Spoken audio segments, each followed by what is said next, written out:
VPN के दुरुपयोग को देखते हुए कश्मीर के बारामूला, कुपवाड़ा, कुलगाम, अनंतनाग और शोपियां जिलों में इस पर प्रतिबंध लगा दिया गया है।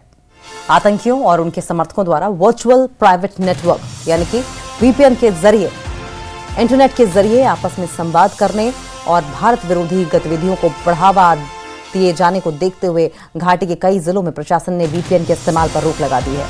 आपको बता दें कि जम्मू के कुछ जिलों में पहले ही VPN के उपयोग पर रोक लागू है।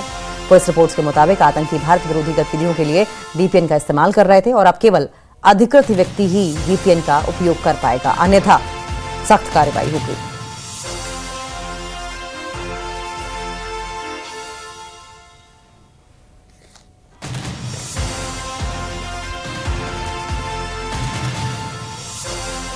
इन तस्वीरें आपकी टीवी स्क्रीन पर आप देख रहे हैं। देखिए किस तरीके से नोटिफिकेशन भी आ गया है कि VPN पर बैन लगा दिया गया है।